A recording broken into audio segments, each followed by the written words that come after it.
முந்தைய அரசு, அதாவது எங்களுடைய அரசு வளர்ச்சிக்காக பெற்ற கடன் குறித்து தவறான கருத்துக்களை தந்து மக்களை இன்னைக்கு திசை திருப்ப முயற்சி செஞ்சு கொண்டிருக்கிறார். பெரும்பான்மையும் இல்லாத, அரசியல்ல அடிப்படை நேர்மையும் அல்லாத இந்த அரசு நல்லாட்சி தரும், தமிழ்நாட்டு மக்களுடைய உரிமைகளுக்காக போராடும்னு மக்களுக்கு துளியும் நம்பிக்கை இல்ல. முக்கியமான ஒரு விஷயத்தை இங்க நான் பதிய வைக்க விரும்புகிறேன். உங்களுக்கு ஓட்டு போட்ட மக்களே நடக்கிறதெல்லாம் பார்த்துட்டு ஒரு பெரிய தப்ப பண்ணிட்டோமோன்னு இன்னைக்கு வருத்தப்பட ஆரம்பிச்சிட்டாங்க.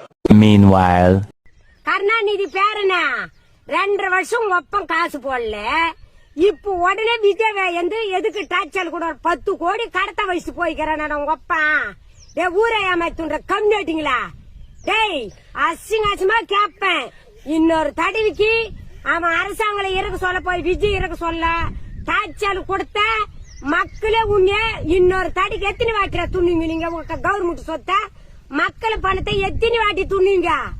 ஏன்டா பணத்துக்கு அல்லாறீங்க? அமுத்துறீங்களாடா கோடி கணக்குல 10 கோடியை கடத்த வயசு போய்க்கிறாடா. விஜய் புள்ளிய நொந்த அடிக்கிறாடா அண்ணன் தம்பியா, என் தம்பிய நோக அடிக்கிறாடா மக்கள்ரா. டேய் நீ பணத்தை 5,000 ஊத்துட்டா போட்டா உனக்கு நீ 5,000 போட்டா டிவில அக்கௌண்ட்ல உனக்கு நாங்கெல்லாம் ஓட்டு போட்டுருமா? அதான் வேவாதான பருப்பே. தெரிஞ்சு வச்சுக்கோ, ஒழுங்கா நடந்துக்கோ. இனிமேலு விஜய டாச்சல் கொடுத்த மத்துல கட்டுற மாதிரி கஞ்சிடுவோம். அரசாங்களே இனிமேல் நீ உட்காரவே முடியாது. எத்தனை தலைமுறை வந்தாலும் நீ உட்கார மாட்டேன்.